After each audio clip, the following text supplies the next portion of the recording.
আজিৰ আমাৰ চেনেলৰ অন্য এটা ভিডিঅ'লৈ স্বাগতম জনাইছোঁ। এইটো ভিডিঅ'ত লৈ আহিছোঁ যে এটা বিশেষ গুৰুত্বপূৰ্ণ আপডেট।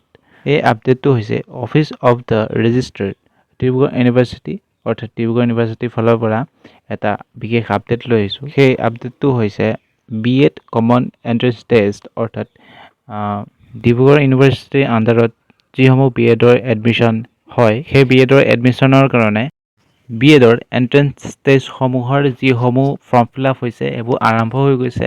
ইয়াতে কৈছে দ্য 2 years BEd program.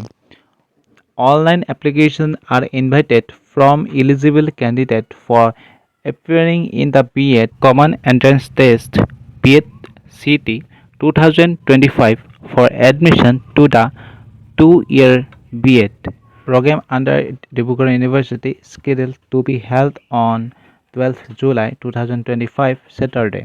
ইয়াৰে কৈছে ডিব্ৰুগড় ইউনিভাৰ্চিটিৰ যিসমূহ BEd এণ্ট্ৰেন্স টেষ্ট আছে সেইসমূহৰ অনলাইন এপ্লিকেশ্যনসমূহ আৰম্ভ হৈ গৈছে আৰু BEd প্ৰগ্ৰেম 2025 বৰ্ষৰ কাৰণে আৰু এই কমন এণ্ট্ৰেন্স টেষ্টটো হ'ব 2025ৰ 12 জুলাই তাৰিখে।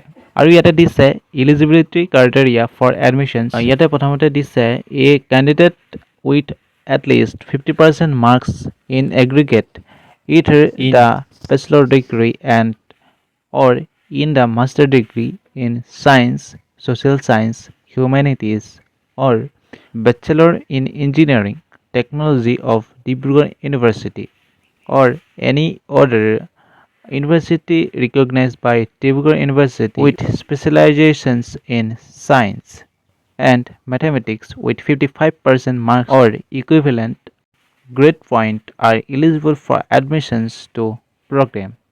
ইয়াতে সম্পূৰ্ণভাৱে ডিটেইলছসমূহ দিয়া আছে যিসমূহ ইলিজিবিলিটি ক্ৰাইটেৰিয়াৰ ক্ষেত্ৰত প্ৰযোজ্য হ'ব।